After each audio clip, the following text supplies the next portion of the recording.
एक बूढ़ी माँ की दर्द भरी कहानी। 3 साल हो चुके थे बेटे को अपना घर छोड़कर विदेश में बसे हुए। इन 3 सालों में बूढ़ी माँ और ज्यादा बूढ़ी हो गई थी। 75 वर्ष की उम्र में सुलोचना देवी की याददाश्त काफी कमजोर होती जा रही थी। उन्हें रोजमर्रा की चीजें याद न रहती, लेकिन जो उन्हें हमेशा याद रहता था वह उनका बेटा। दिन हो या रात, एक पल भी ऐसा न होता जब उन्हें अपने बेटे की याद न आती। दूसरी तरफ बेटा था जो साल भर में एक आध बार अपनी माँ को फोन कर लिया करता और 1-2 मिनट से ज्यादा बातें भी न किया करता। फिर भी यह बूढ़ी माँ टकटके लगाई अपने बेटे को इंतजार करती रहती। एक दिन बेटे का विदेश से फोन आया। हेलो हेलो, सुन रही हो ना माँ? अनिल बोल रहा हूँ, तुम्हारा बेटा। कैसी हो माँ? मैं ठीक हूँ बेटा। तुम बहू और पोता कैसे हैं?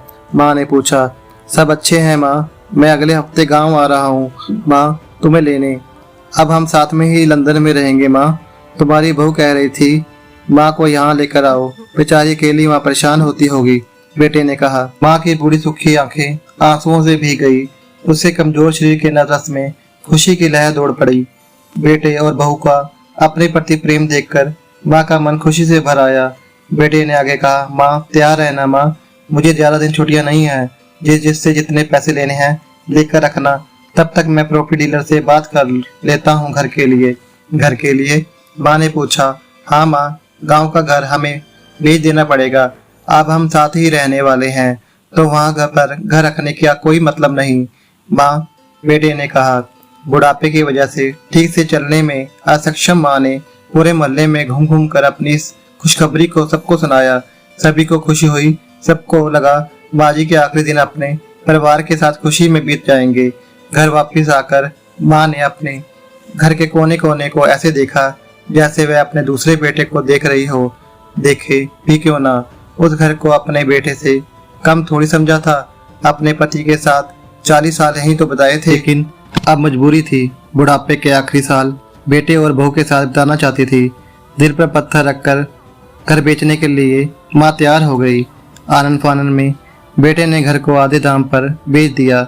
माँ ने ज्यादा नहीं, लेकिन जिन चीजों से दिल लगा था उन चीजों को समेटा और बेटे के साथ टैक्सी में बैठकर एयरपोर्ट के लिए चली गई। एयरपोर्ट पर आकर बेटे ने माँ से कहा, माँ तुम यहाँ बेंच पर बैठो, मैं सामान और बोर्डिंग पास की जांच कर आता हूँ। वहाँ वक्त लगता है और खड़ा रहना पड़ता है, तुम्हें तकलीफ होगी, तुम यहीं आराम करो। मैं यूं गया और यूं आया। माँ बेंच पर बैठ गई और बेटा अंदर चला गया। काफी समय हो गया, बेटा वापस नहीं लौटा। वहाँ सोचने लगी ज्यादा भीड़ होगी इसलिए देर लगी रही होगी। अंधेरा होने को आया। अब तो लोगों की चहलकदमी भी कम होने लगी। माँ को अब चिंता होने लगी। एक कर्मचारी ने आकर पूछा, किससे मिलना है माँ जी आपको? यहाँ पर क्यों बैठी हैं? डरती हुई आवाज में सुलोचना देवी बोली, मेरा बेटा अंदर सामान की जांच कराने गया है, लंदन जा रहे हैं हम। क्या नाम है माँ जी आपके बेटे का? कर्मचारी ने पूछा।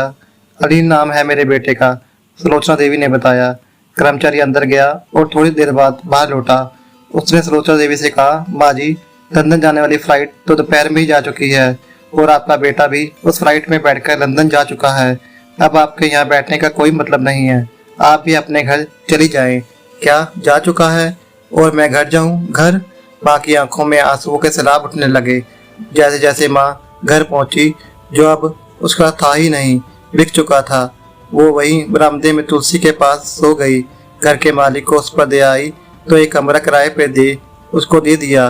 पेंशन के पैसों से खाना और किराए का बंदोबस्त हो जाता था। दिन बीतने लगे। कुछ दिनों बाद घर के नए मालिक ने सुलोचना देवी से कहा, माँ जी आप अपने रिश्तेदारों के यहाँ पर जाकर क्यों नहीं रहती? इस उम्र में आपके लिए वही अच्छा होगा। अच्छा तो होगा, लेकिन अगर मेरा बेटा वापस आया तो उसका ख्याल कौन रखेगा? मेरा बेटा बहुत भोला है, उसे अपने ख्याल रखना बिल्कुल नहीं आता। वह कहीं नहीं जाऊंगी, क्या पता कब उसे मेरी जरूरत पड़ जाए, माँ ने कहा। दोस्तों सच बता रहा हूँ, माँ की ऐसी बातें सुनकर मेरी आंखों में भी आंसू आ गए। किसी ने सच ही कहा है, भूत कपूत हो सकता है, लेकिन माता कभी कुमाता नहीं होती।